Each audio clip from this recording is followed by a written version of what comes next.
Oh no, see what happened to a Nigerian pastor after he did this to Peter Obi. What happened to the Nigerian pastor is really making serious rounds.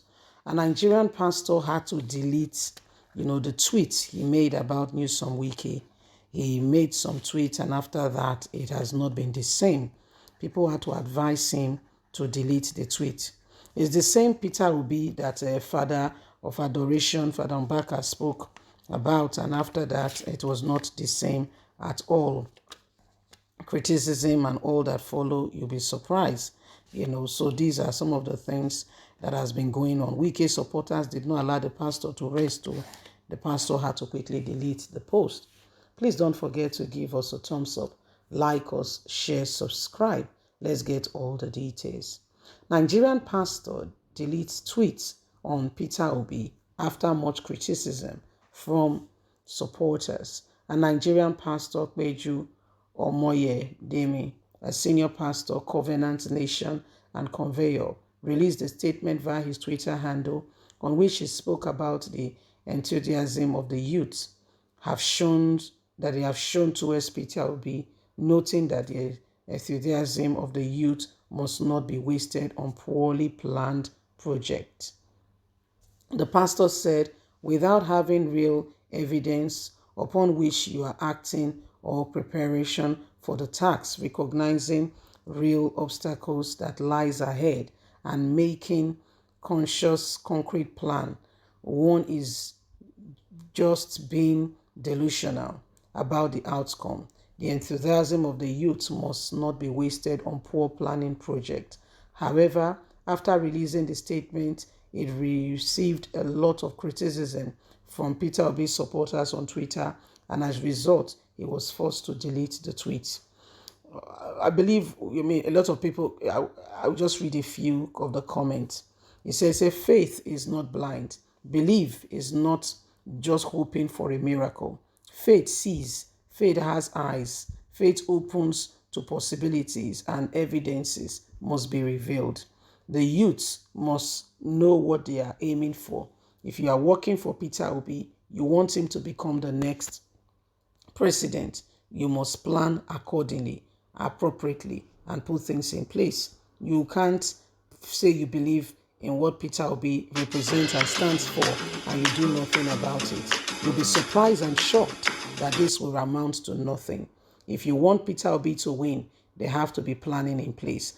Personally, I don't see anything wrong that this man has said. However, the criticism that came, he could not even bear it. The criticism that followed, he had to quickly take cover. You see, so these are some of the things that have been happening. And this is also what happened to Father Mbaka.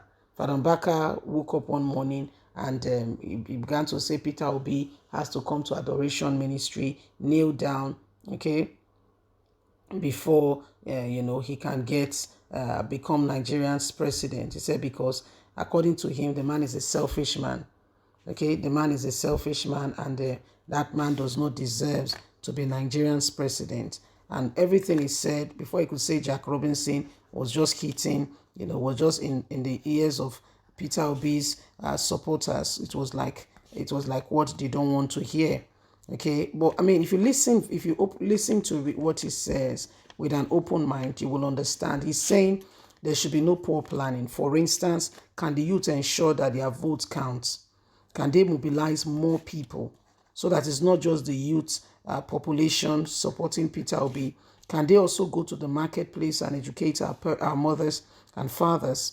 Can they also ensure that, the adult buy into it? Can they ensure that, they prevent every form of, mismanagement with regards to this whole process? Can they ensure that, the youth do what they can to ensure that, why the plans are going on, more and more people can come on board.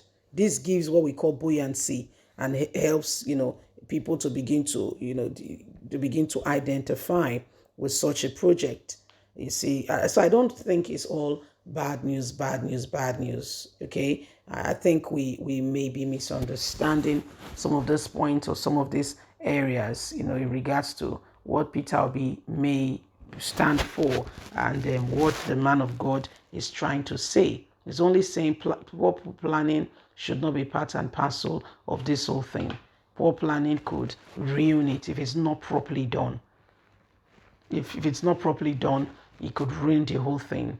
And so Nigerian youth have to be sure that as they plan, they do all they can to ensure that this becomes a reality. Let it not just be a fragment of our, let it not be part of the figment of our imagination, but a reality of our today's day and age. What we must do, what we must involve ourselves with and in, and how we must go about things. You see, the whole there is no point if you don't if you say you have all the ingredients to cook and you don't put them together and apply heat and give it what it needs to take. Okay, so there's no point. If you don't do that, things will fall apart. As beautiful as all the ingredients you have, if you don't do what it takes, you'll be surprised. So this is what I believe the man of God is trying to say. Okay, so this is why every one of us, okay, must work at it and ensure that we give it our all, in totality, our all, to bring about the change that we so earnestly desire and deserves. Because once that is taken, once that is destroyed, then that's it. Peter Obi, yes, is a force, is a movement, but can we as well ensure that we are doing what we can to ensure that if Peter Obi really becomes president, for Peter Obi to really become president, some of the youth that are still talking now have not acquired their cards. Do you know that? They are doing the campaign, but what will make the campaign a reality is the vote. It's not just the campaign. Yes, it's good to do the campaign. Very good, in fact, you should do the campaign. What will make that campaign a reality is you voting appropriately and accordingly.